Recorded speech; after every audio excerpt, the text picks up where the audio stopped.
Hello and welcome back to Perfectly Paranormal, episode 73.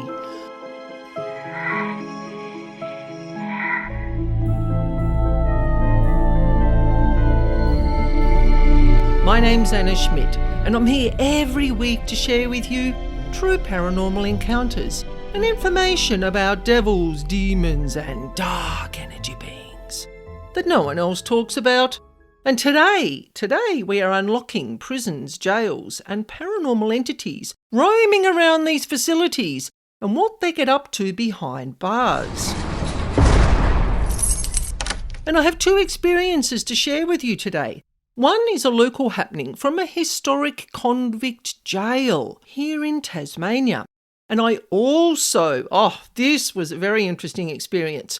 I have an overseas experience, oh my goodness, while I was interviewing a man who was on death row in San Quentin prison in the US.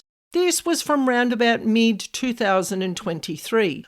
And I have to say that is an experience that I will never forget. Now, this first fascinating experience is about my observations and interactions with spirits behind bars. Now, they were going about their jobs, but they sometimes get really annoyed by the constant flow of living visitors walking through their workplace. And spirits and dark entities are everywhere, as you hear me say all the time. And why would prisons be any different? Prison energy attracts many different types of entities. Spirits can be going about their jobs, like I said, or sometimes they don't know that they've died, or they simply linger because they fear retribution on the other side. They just don't know how they're going to be treated because of their actions when they were alive. Now, the darker energy beings, oh yes, these guys, these are in prisons for very different reasons, as you are going to hear in our second story. So let's kick off today with my first encounter with a lovely spirit from our local historic convict prison called Joe the Javelin Man. Now, convict history runs really deep where I live, here in Tasmania, which is a little island state of Australia. Now, my friend Melody came to visit me for a few days, and she was keen to visit the local convict jail, which is in a little country town over the hill near where I live. She also has a very keen interest in genealogy, and she loves doing the research about the convict heritage of our Australian history. She loves to identify the convicts, understand their lives, understand who they were, why they were sent here, how they got here, and what they got up to when they were here. And some of these convict prisoners actually worked on the local buildings in this little country town where the jail's located. They helped build the buildings, they worked in road gangs, doing the really hard slog, building and repairing the very old roads here in Tasmania at that time. Now, I've been to this jail many times before, as it's part museum, but also you can do a self-guided tour. You can touch the buildings, you can get a real feel for the life in this place. You can even go and stand in some of the solitary cells, which is rather creepy. I'm going to be talking about that very soon. And also you can see behind the glass some of the fascinating finds that have been unearthed on this site. To paranormal enthusiasts, the location is well known, seriously well known to house many male and female convict spirits and their keepers. Some of these resident spirits, they really enjoy visitors, and some of them definitely do not. And I have to tell you too that I was once chased by a javelin man. Now I can hear you saying, what on earth is a javelin man? And I had to look it up myself. A javelin man was a convict who also worked as a warden. So part of his sentence was served as working in the jail. Now, this particular javelin man spirit, he either had a very strong curiosity about who I was and why I was there and what I looked like, or he had a really strong dislike for me. I'm still not quite sure which one it was. I have to say that when I walked around that site that day, I felt this very strong presence, just observing and following me everywhere I went. And at lunchtime, I left the site and I went and sat at a small picnic bench, which was located just outside the jail, down the end where the local police station is. I find that kind of funny that the police station is connected to a very old jail. But anyway, that's just my sense of humour. Now I'm sitting there and I'm eating my lunch and I felt this presence. I felt this someone was standing very close. It was almost like this person was standing over me. Now, I don't see spirits, but my bodily signs, like the hairs on my neck and the hairs on my arms, stood up. My mind went kind of wobbly and I kind of felt a little bit uncomfortable, but I stayed calm and I just observed. Now, I don't see spirits as in full-blown apparitions, but I kind of caught a glimpse of this shimmering shape, and this shape was moving sort of from my side around and sat opposite me at this picnic bench. Now, he or she didn't say anything. I felt like it was a he by the strength of its presence, but, who knows? I didn't get any words projected in my mind. There was no type of communication at all. And I truly wondered what he or she wanted. Now, as I sat there eating my lunch, I just stayed calm and I observed. And I got out one of my paranormal investigation devices and I sat it on the table. Now, the spirits have seen this device before. Now, it's probably truly a wonder to them. It could even be a little bit frightening to see flashing lights that, they wouldn't have had that in their time. They didn't have electricity. But anyway, they seem to like this particular device. It doesn't make sounds. It's not really invasive other than the flashing lights. So there's a flashing red light on the front of this device. It's a type of EMF detector. And the spirits have learned that if I ask them a question, they'll flash once for yes, twice for no. Now, I asked this person that was sitting there, I asked if this person was a jailer, and I got a very quick yes, like it was a very quick flash. And I went, ooh, that's interesting. And then I also asked if he was a convict, and I got a yes again. Because sometimes with these devices, you've got to ask multiple questions just to sort of hone down your answer to get the detective work done. And I went, So this person sees himself as a jailer, but he's also a convict. And then I asked if he was a javelin man, because I'd read the brochure that was given to me as I'd gone in and paid my fee. Lots of historic information and information about the locations all around this site. The word javelin man was something that he understood. So there I was, sitting having lunch with a javelin man. Now, I don't think, because I talked to my friend, my genealogy friend, Melody, and we sort of sussed it out between us. And the fact that I'm a woman, and I'm a very tall woman, I'm over 6 feet tall, and I wear jeans a lot. And I don't wear long skirts or dresses like a good woman probably should do in his eyes. Because in those days, women wore the feminine clothing. It was long skirts. And my boots seem to be an issue no matter where I go. I have a physical disability. So for me to wear the leg supports that I need to help me walk, I wear men's work boots. Now, these days, no one bats an eyelid. People wear Doc Martens with dresses, skirts, leggings, stockings, whatever. It doesn't really matter. But for him, for this poor spirit to see a very tall woman wearing trousers and wearing men's work boots, it must have been rather confusing for him. I looked up what women would have worn in prison at that time, back in the mid sort of 1800s. So convict women would have worn what we call a shift dress, a very plain, very straight sort of dress. They would have had an apron, they would have worn stockings, a cap, and had very simple, probably leather shoes. And that definitely wasn't my dress style. Now let's fast forward to now. This is our most recent visit to the jail with Melody. Now we paid our fee and we got our brochure and in we walked. And we always seem to go to the original jail building that was built back in 1825 because this is a very small jail. It didn't house a lot of prisoners, a lot of convicts, and they weren't there for a long period of time. It was almost like they were there as workers, like they were there to be working on building the buildings that are in this historic town and working on the roads, like I mentioned earlier. Because there was also convict jails in Hobart and Port Arthur. And as we're walking around this original jail, this is where the Javelin men been housed. And again, like I said earlier, the hairs on the back of my neck and my arm stood up. And Melanie held out her arm and she said, look at this. All the hairs on her lower arm were standing up. I think this Javelin man, I think he was following me again.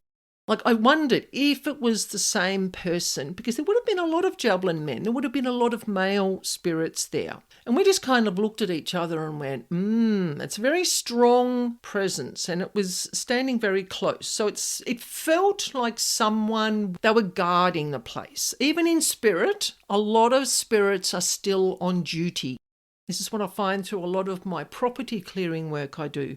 I've worked in another prison on mainland Australia, and a lot of the time the security guards, when they pass, whether they're from back in the history or whether they're more recent, a lot of them stay. They love their work. They just want to be there. They want to look after the places where they worked. Now, whenever I go to this jail, I'm always drawn. There's this really strong pull to go into the male solitary cells. Now, if you've ever been in one of these places, it's very dark. Now, just imagine, these cells are very dark, very small rooms. They're around about 2 metres long and 1 metre wide. There's no window. Now, the only ventilation would have been a slight gap under the door, and it is the only light that may possibly get in there as well. Now, once inside, these rooms are very creepy. Like seriously, and I always shut the doors because I want to feel what it's like, how the convicts felt when they were in this location. Because remember, your body is a dowsing tool. I talk about this all the time, and I've actually got a YouTube video that I'll link in the description box where I talk about how you can use your body as a dowsing tool. But anyway, back to the story. So like I was saying, these rooms are very creepy, and I'm still drawn to go there every time. I'm standing there with my eyes shut in this very narrow, dark doorway. I'm just getting a feel for the location. And I heard in my head the name Eric. And I went, ooh, and my eyes kind of popped open really quickly because I don't get names. It's really quite fascinating how my psychic skills are developing. I'm getting names that can be verified, which is really, really interesting. And like I said, my eyes popped open. I went, Eric. Eric? Really? Eric? Eric isn't a very convict name. I looked at my friend and she went, no, it isn't. Now, Melody pulled out her phone and she looked into some of the convict history sites online. And then she looked at some documents and discovered that Eric is a nickname for Frederick. Who would have thought? I would never have put that together. And she said that there were some Fredericks who had been convicts in Tasmania and possibly had come through this very small jail. And she needed to do more research on this, which was something that she did later. I walked into this darkest of dark solitary cells, remembering the name Eric, and you're going to love this. I had this very strong urge to lie down on the floor. And I'm like, okay, in a dusty cell. And I said, just get over it. Someone wants you to lie on the floor. And even though it was such a strange request, I knew there had to be a reason. Someone wanted to either tell me something or they wanted me to feel what it was like to sleep on the cold, hard floor in this very small, confined space. And yes, we did shut the door. I just do these strange things. I don't know why. I'm not afraid. The spirits aren't going to hurt you. Even the ones that get a bit upset and they're like, please don't be here. If they say that or I feel this compulsion to leave, I get up and leave. But no, this was something that needed to happen, and you'll understand why very soon. Now, as I lay there, I heard the name Eric again, and I used my same little red light flashing device that I described earlier. And I put it down on the floor and I turned it on. And I also used my psychic skills because spirits, some of them have different abilities. Some will give you words in your mind, they'll show you movies, you might feel their presence. Some like to use the gadgets. It just depends where their skill level's at. As I'm sitting there asking questions, very politely, very respectfully, I was getting confused answers. And I'm starting to get cold, sort of lying on this floor. It was very uncomfortable. And they would have only had like one of those very old grey, woolen, very prickly blankets. Many of you probably remember those blankets from your childhood. They're not very nice, they're not very comfortable, but they would have been something to lay on. Now, we were asking questions. I opened the door now, and between Melody and myself, we asked questions. Because Melody has different psychic skills to me. And between our skills and between the device, we should be able to nut out some answers to work out why we were getting these really confused answers to our very simple, specific questions. Now, I'm still lying on the floor, on my sort of arm and starting to go to sleep, and I sat up and I got the name Joe, randomly out of nowhere. That's when you know that it's not your thinking. You're not sitting there going, oh, is there a Brad or a Tom or a Fred here? That's your brain. That's your brain trying to find an answer. When I go into these places, it's like your mind is blank. It's like you wipe it of everything. You don't think about anything. And that first piece of information that comes to you is your intuition, is a spirit telling you something. Sometimes for me, it's a dark energy wanting to show me something, or it's a building or a piece of furniture wanting to show me something that's happened to it. So I heard Joe, and I said Joe out loud, and I went, Joseph. And then I asked the device, was this a Joseph present? And we got yes, but I heard that he prefers to be called Joe, which is what we continued to do. This is why this story is called Joe, the Javelin Man. So there was 2 spirits that were present in this cell. And it turned out that Joe was the Javelin Man. I don't know if he was the same one from last time. Could have been. We didn't quite get to asking that question. But there was also the convict spirit, who was called Eric. Now, both of these spirits, and me and Melody, were kind of crammed into this tiny cell. And Joe gave me another word. And I heard in my head, summer. And I went, okay, is he describing a season? Possibly, but it's not summer. We're heading into winter here right now. And is that really relevant to him? Probably not. So I looked at Melody and I went, I wonder if Summer or Summers is Joe's surname. So this was getting rather exciting. Now, long story short, both spirits followed us home. They both followed us back to my house, where we sat at my kitchen table and we each had a cup of tea and we started talking to them. We had the little device out because that device was really easy for them to give a very quick yes or no answer. You know, these devices really do help the spirits sometimes be able to communicate easily. So Melody did some research as we're sitting there drinking our cups of tea, watching this flashing light. And we had the chair pulled out. We had a chair pulled out in between us. I mean, it's very respectful. If you've got spirits with you, you pull the chair out so they can sit with you. Now, this is some of the information that Melody found. Now, it's a little bit confusing because as we're talking to Joe, he told us that he drowned. Like we were asking how he died, whether he had a family and all these sorts of things, trying to suss out who he was so that Melody could define, with the detective work, sort of categorise down to specific person, because there may have been a lot of Joseph Summers. And she found 2 people. And there was some quite confusing information on a Joseph Summers, but also a Joseph Sumner. Now, it could have been either of them. So have a listen and see what you think. Our first Joseph Summers, he arrived on a ship called George III to Tasmania in 1835. As she's reading out that information, she's saying it out loud, the little light is flashing yes, yes, yes, yes, yes on this device. But the ship, George III, was shipwrecked at the mouth of the Derwent River in 1835. And the convict Joseph Summers drowned with many others. So he didn't actually make it to the jail. That's interesting. Just store that in your brains for later because we're going to unpack this a bit further.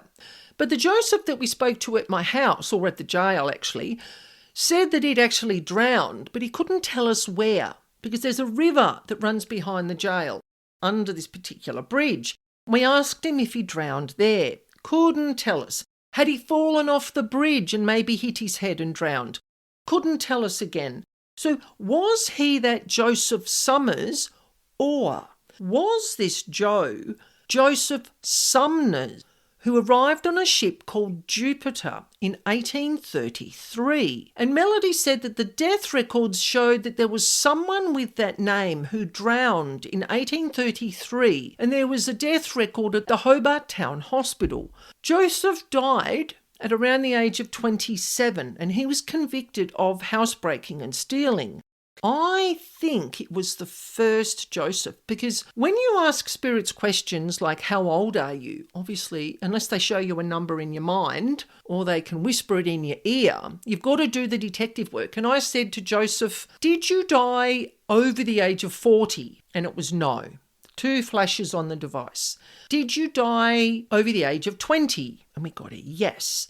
Then you ask another question. Did you die over the age of 30? And we got another yes. So he was between that 30 and 40 age group range. And that first Joseph had died around about the age of 33.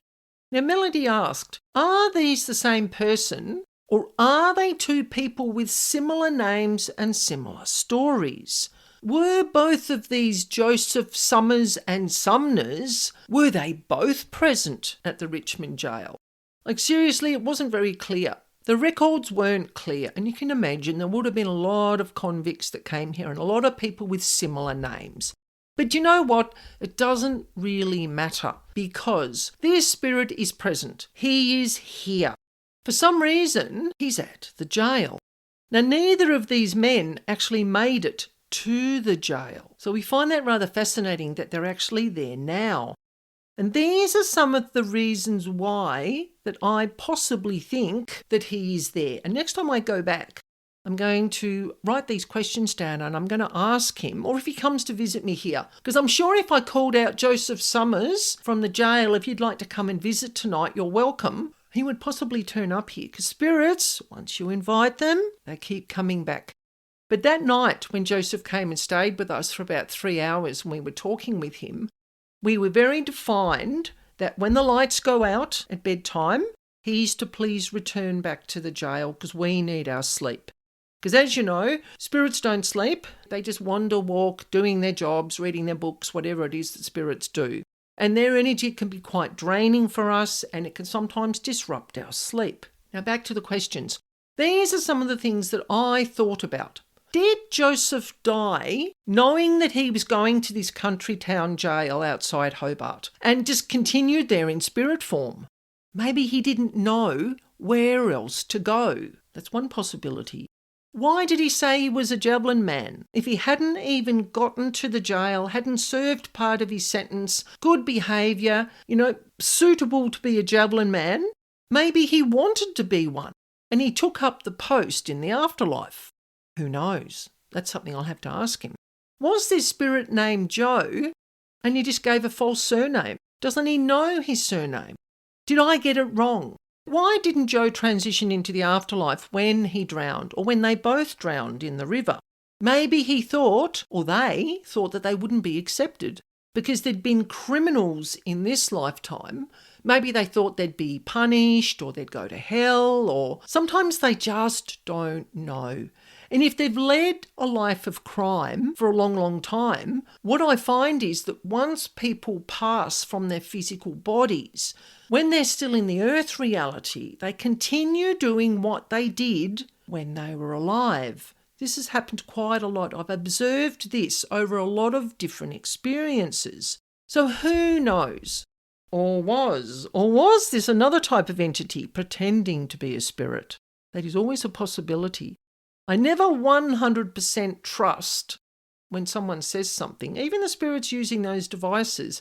But, there's a big but for this one, I think it was a spirit because I didn't have any of my usual dark energy type symptoms. Because when there's dark or demonic level beings around me, I tend to lose the plot. I get brain fog, my mouth doesn't work properly, my legs get a bit wobbly, I get a bit of a stomach ache. There was none of those symptoms. He simply sat at the table in my kitchen while Melody and I were both chatting. The little light was flashing. He was enjoying the company. He was harmless. So I'd say that he wasn't a dark type entity because they would have been there to feed off our energy, to feed off our emotions. Because remember, dark and demonic beings only go to locations, only go to people who can give them something back. They're attracted to a vibration. So I guess we'll never know unless Joe comes clean and can find a way to communicate his whole story to us. Oh, and Frederick. Oh my goodness. Frederick was a rather confused soul. I'm sitting there asking the device questions because he came with Joe the Javelin Man.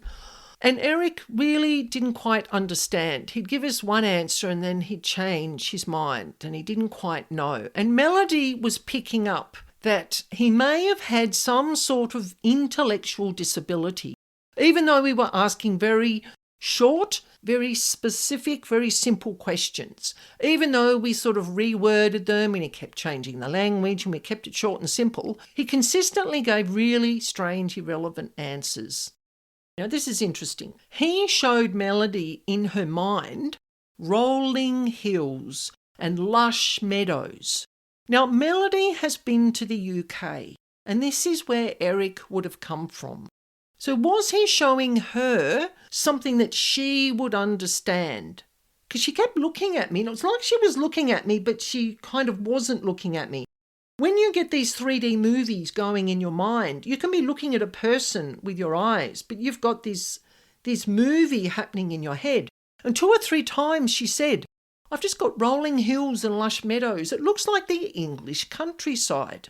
So as we were talking to Eric, Melody very strongly felt that Eric needed to go home. He actually tuned into her better than me. I was more connected to Joe, the Javelin Man. Maybe this was the Javelin Man from before and he's sort of related to me, the shoes, the jeans, who knows. But anyway, Eric didn't leave the Earth environment. He didn't want to transition. Well, he kind of did. He wanted to transition into the afterlife. He didn't want to go to his mother. That was very specific. He did not want to see his mother.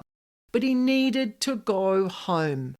So what we did is we said to Eric, we want you to visualise where you want to go, where you've come from in the UK, whether it's Ireland or Scotland or Wales or England, just visualise where you want to go. And away he went. He left. And we don't know what Eric's up to, but we felt he needed to go to a grave site. I think he needed to talk to his mother, but not in person, if that makes sense. You've got to remember, we're talking to people from the 1800s. They don't believe in all this spiritual woo-woo stuff. If you want to talk to a relative who has passed, you go to the grave site, you talk to their gravestone. So he is still here, and I wish him well. And he knows, I did say to him, if you want to transition into the afterlife, when you're ready, if you think I'm the person to help, please come back, project your name into my mind so I can hear Eric and I'll know instantly who it is. And I'm more than happy to help him when he's ready. If you like this spooky content of this episode today, please hit the subscribe button and you will get a notification when every new episode is released to the public. And stay tuned for many, many more episodes unpacking the strange and unseen aspects of the paranormal world around us. Before we move into the darker side of the jail inmates of the energetic kind, I have another little short story for you about spirit convicts. Now, this is kind of in a jail, but it's kind of not. And you'll understand what I mean as we get into the story. Now, I went to a day surgery unit in Hobart, and it was just for a 1-hour exploratory surgery. And as I'm sitting there in waiting area 3, I'm sitting in this rather comfortable tan-coloured armchair. And I thought it was the perfect time just, to get 40 winks, just to have a quick nap, a power nap, a nanny nap, whatever you want to call it. So I shut my eyes. As I'm sitting there relaxing, someone or something gave my upper right arm a quick shove. Now, it wasn't your typical body jerk that you might get when you're in bed and you're kind of drifting off to sleep and your body will jump suddenly. This was very specific to the upper part of my right arm. And my eyes shot open. And I'm just sitting there looking. No nursing staff, no doctors. There was no one in the cubicle. So I'm thinking, I'm just going to shut my eyes again and I'm going to try and relax. I had my hands sort of sitting on my lap, right hand over left. And as I'm sitting there, my right index finger flipped up all of a sudden. It was just the weirdest thing. And I laughed out loud and said, "Aha, who's there?" Forgetting where I was for a second, and a nurse came running to see what the problem was. And I said, oh, I just dozed off and I was dreaming. So funny. So lying on the surgery table, it doesn't get any better. And I'm like, God, I wonder what's going to happen when I'm asleep.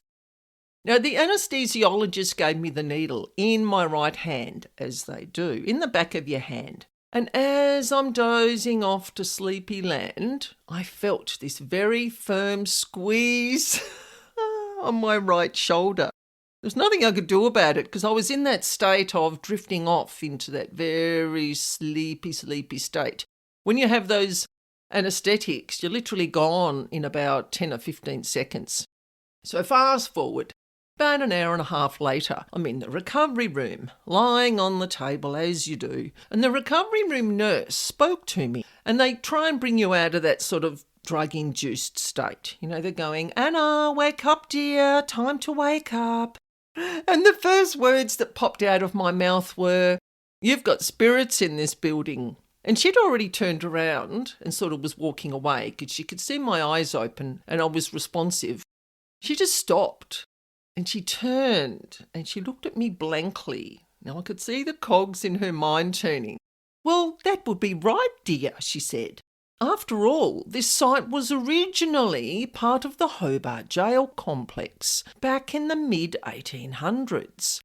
I never even thought of that. It never crossed my mind. I haven't been to the penitentiary that's in Hobart. They do actually do paranormal tours there, but it's just not something that I've ever gone to do. But I have to tell you, I might go and have a look soon and see how far the actual convict jail actually extended. Because the next block down is the court and the whole police precinct. So it's very much police and jail orientated for those 2 blocks in the centre of Hobart. And I do wonder how many spirits are present there in that particular location, in that day surgery unit. And as I left, I kind of softly said in my mind, if anyone wants help, you come and find me and I will help you transition into the afterlife. And I do wonder how many spirits watch the surgeries and follow the staff around day and night and what else they get up to in that building.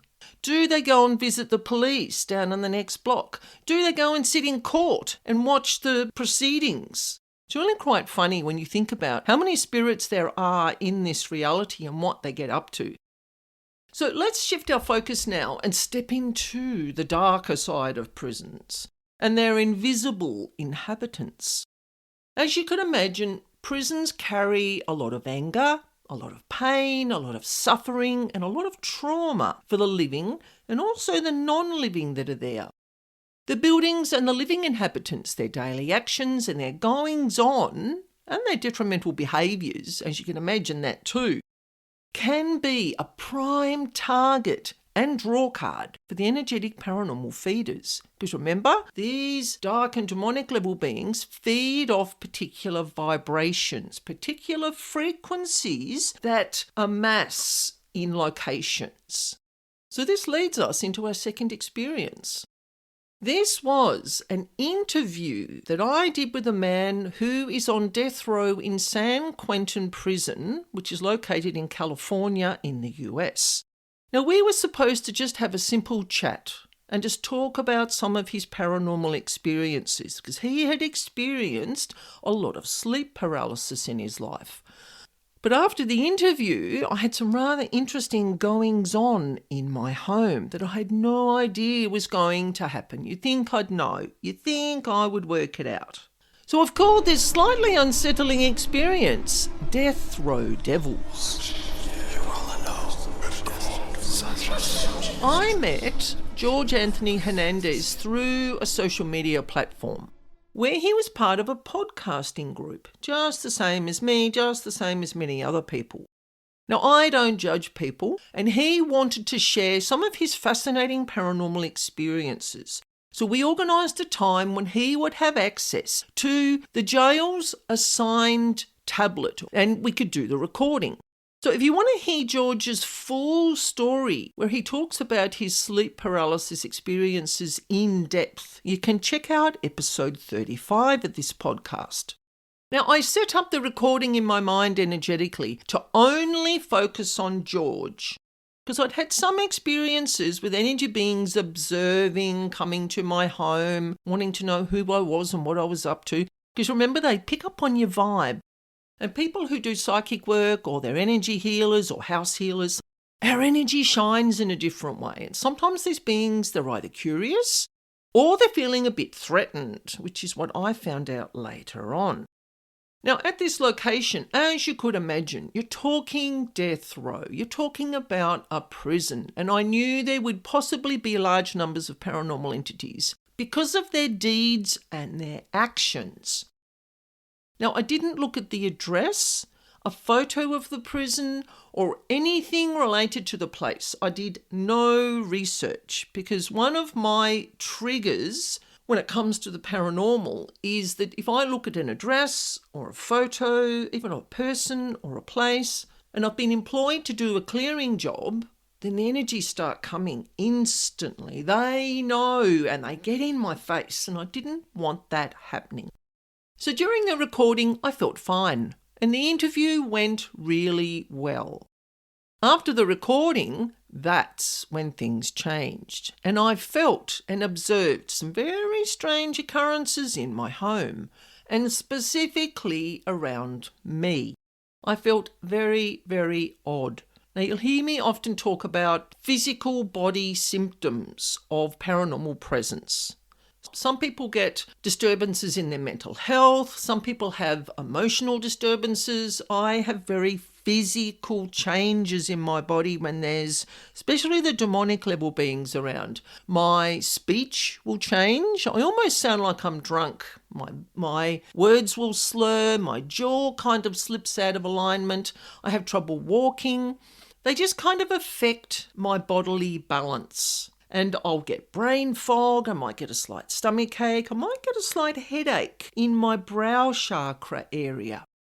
And also too, this was really interesting. I had a very strong impending sense of doom. Now that's not my normal mindset, and that's not one of my normal symptoms. And I did wonder how many entities were present, whether there was 1, 2, 5, 10. Sometimes the numbers get quite big and I just don't even bother dowsing them, because it can be a little bit confronting when you've got 50 demonic level beings roaming around your house, or they're following you in some sort of weird groupie fashion. So I did some dowsing work. Like I said, I needed to get to the bottom of this rather creepy, unsettling thing that was happening around me. Now, I realised that I was energetically connected to the jail. Now, when I do energy work, I ask permission to enter the property and I create an energy cord, a psychic cord, an energetic connection to the property, to do the clearing work, to talk to the land beings, to talk to the spirit of place. And when I'm finished the job, I sever the connection. I make sure I'm fully disconnected from that property. So I did some dowsing work and I went, oh, I somehow subconsciously, energetically connected to the jail, and specifically the death row section of the jail. And I was feeling what the building was feeling energetically, the build-up of trauma and pain and suffering and swearing and emotions and physical violence and anger, the mental and emotional states that people were going through. It was really quite overwhelming. Now, through my strong focus and probably slight paranoia to connect only with George's location in that cell, that's where the cording happened, is that I was so focused on not connecting to the building that I actually did connect to the building. Now, when I finished that interview with George, I didn't sever the cording, didn't sever the connection, because consciously I didn't know it was there. Now, I've done lots of interviews with people in their homes, and I've had no issues other than the occasional paranormal being present in my home afterwards and hanging around a bit. But I think because this location is very old and there's been a lot of people who have passed through this place, and there's been a lot of deaths in this place as well, and there's been a lot of trauma, I was feeling around my energy field, within my energy field, within myself, I was picking up on all of these emotions, all of this energy. And these paranormal beings had sensed my presence and sensed me picking up on this energy. Maybe they came to observe, maybe they came to stay, hopefully not. Now, what I observed that came with this cording afterwards, after I'd severed it, were different types, different levels of paranormal energy beings. There were spirits, there were darker energy beings, and there were a couple of different levels of the demonic level beings. Those guys, they're the ones that like the big trauma build-ups. They like the big pools of energy, and they would have been the energy beings that were hanging out in the death row section of the prison. Now, these energy beings, the darker ones, were being a little bit mischievous. They were playing with the lights in my house. They were messing with the internet. They were actually running through my laptop. Now, you're going to think that sounds weird, but I know when there's paranormal beings in my house, because sometimes I'll actually walk through my laptop. I'll be working away and typing, and all of a sudden in my peripheral vision, sort of above, over the top of the laptop, someone will walk through the wall. Generally, it's spirit level energy beings. And they will literally walk through my computer. Sometimes the screen will go black. If I'm wearing headphones, say I'm editing a podcast and I've got big headphones on, the headphones will crackle. They'll sort of make this spitting sound for about 2 or 3 seconds. Then they go back to normal again. Now, I don't get that happen very often unless I see that figure walking towards me. And the figure is never a full-blown apparition.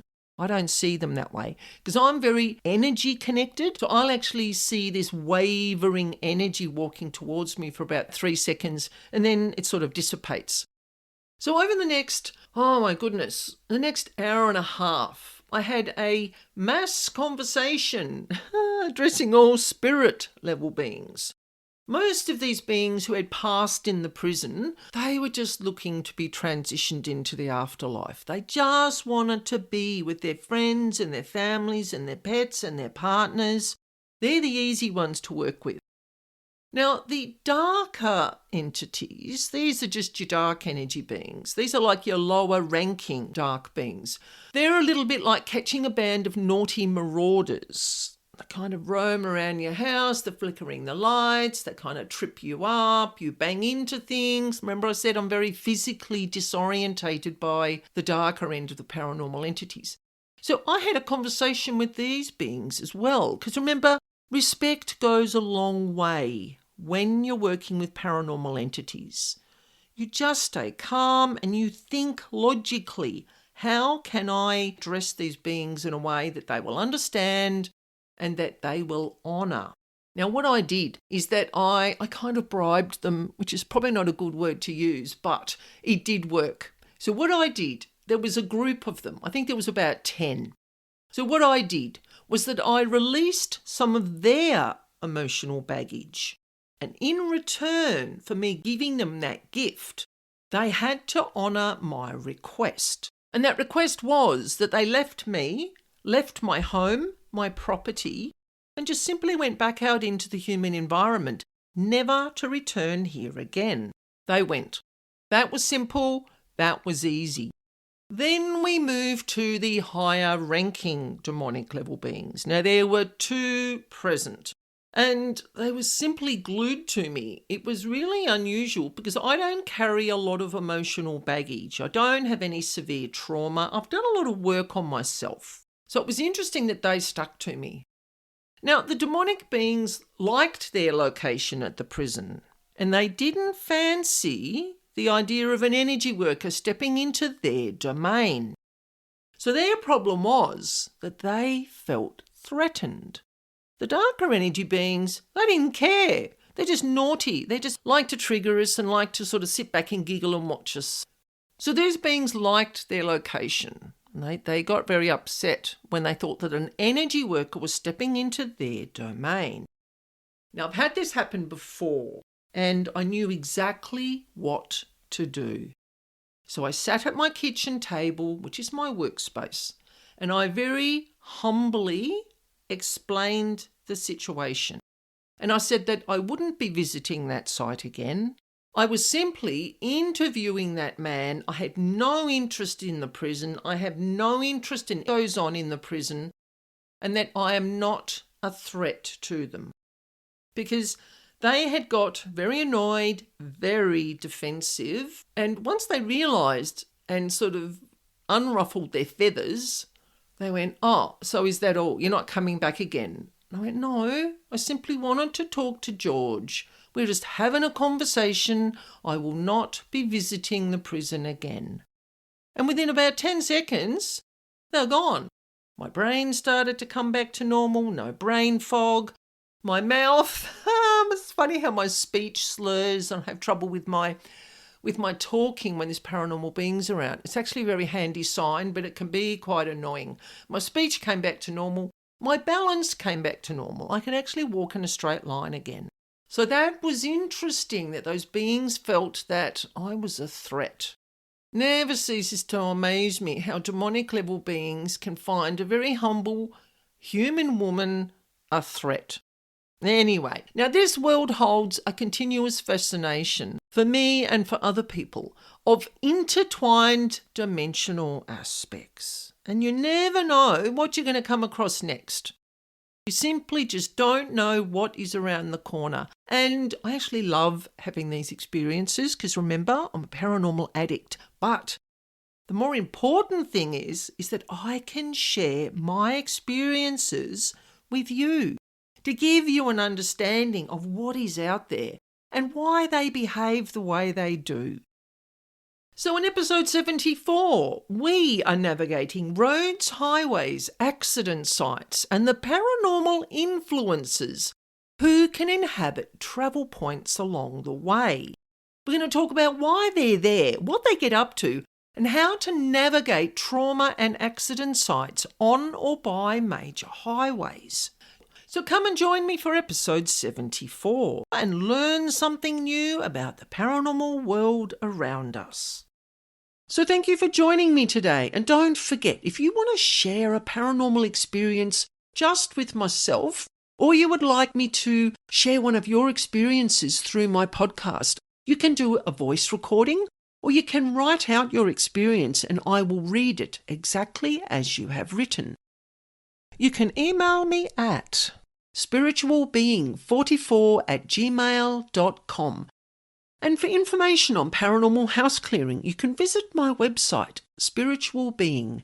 You will find the address in the description box. And I look forward to sharing this spooky space again with you next week. And remember, life is perfectly paranormal.